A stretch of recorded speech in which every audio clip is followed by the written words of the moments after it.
Assalamualaikum warahmatullahi wabarakatuh. Perkenalkan, kami dari kelompok 2 Praktikum Sosiologi Pertanian dengan dosen pengampu Bapak Rifki Andi.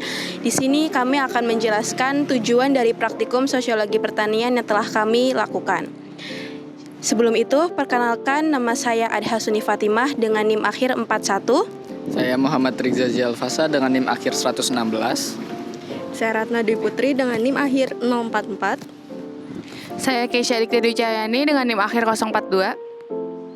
Saya Nabila Yulia Priska dengan NIM akhir 052. Baik, di sini saya akan menjelaskan tujuan dari praktikum ini, yaitu tujuannya memberikan pengalaman untuk mendukung kompetensi sebagai mahasiswa pertanian dengan latar belakang mahasiswa yang sebagian besar bukan berasal dari lingkungan pertanian. Dari praktikum ini, kami dapat secara langsung berdialog dengan para petani, kelompok tani, dan masyarakat pertanian yang ada di Desa Pasir Lor yang kami jadikan praktikum. Baik, selanjutnya saya akan menjelaskan tentang keadaan desa di Desa Pasir Lor. Pasir Lor adalah desa yang terletak di Kecamatan Karangwelas, Banyumas, Jawa Tengah. Pasir Lor dulunya tergabung di dalam 4 pasir, yaitu Pasir Wetan, Pasir Kulon, dan Pasir Kidul yang bernama Pasir Luhur. Komoditas pertanian utama yang ada di desa ini adalah padi dan kacang panjang, cabai, dan talas. Petani di desa ini masih menggunakan teknologi berupa traktor untuk membantu proses pertanian yang terbilang masih tradisional. Selanjutnya, kami akan mewawancarai salah satu sekdes atau sekretaris desa di Desa Pasir Lor, yaitu dengan Bapak Carik. Selamat menonton videonya. Desa Pasir Lor ini sebenarnya sudah tersentuh oleh teknologi ya. Jadi artinya pengaruh kota ke desa ini sudah cukup masuk ya. Cuma tinggal pengelolaannya atau perawatan dari teknologi ini mungkin kita belum optimal. Ya, kalau kerjasama di Desa Pasir Lor, kerjasama ini kan ada kerjasama yang sifatnya partnership ya. Jadi sifatnya kayak mitra lah, kemitraan. Contohnya kayak pemerintahan desa dengan BPD, ini sifatnya adalah kerjasama yang kemitraan. Nah, dan juga kerjasama yang sifatnya ini perintah. Contohnya dari atasan ke bawahan, ini kan perintah. Kemudian ada juga kerjasama yang sifatnya bisnis. Ini kalau untuk nominal banyaknya kita ada catatannya di sana ya, cuma kita nggak hafal. Tapi secara umum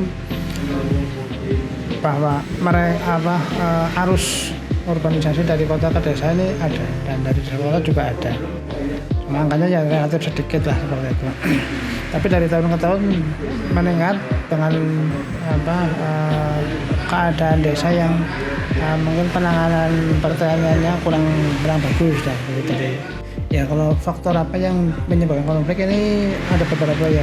Di antaranya adalah kepentingannya. Jadi mungkin kepentingannya sama, sebenarnya objeknya sama. Jadi kan akhirnya di situ terjadi pertarungan. Contohnya adalah konflik masalah air, rebutan air. Kalau untuk tradisi Desa Pasir Lor, karena masyarakatnya kan sekarang sudah cenderung maju ya, dengan adanya pendidikan dan seterusnya. Kalau untuk tradisi yang sifatnya kayak kan banyak terjadi pro kontra pertentangan, itu biasanya kita tidak adakan. Ya.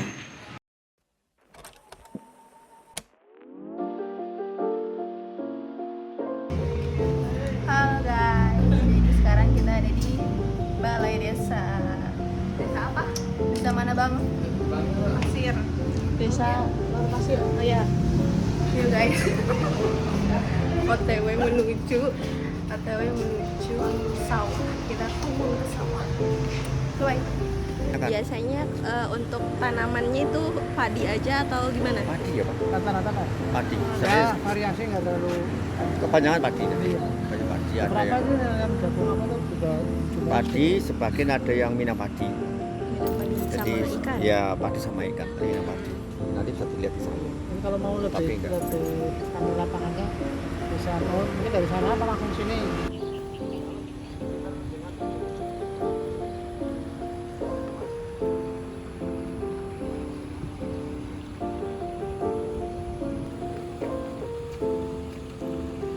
Kalau punya pertanyaan silakan.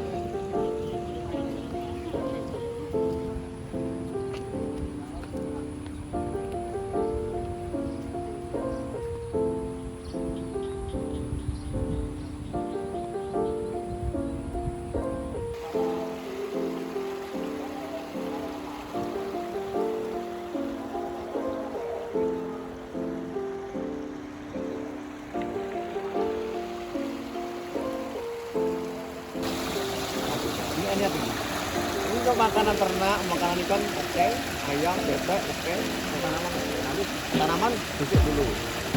Ya, kalau ikan, ayam langsung dimakan. Ini hasil latihan saya.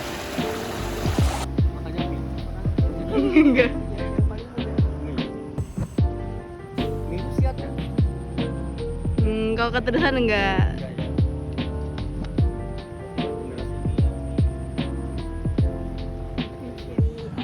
Kesadaran petani itu sendiri atau karena misalnya ya Ada dua sisi sebenarnya.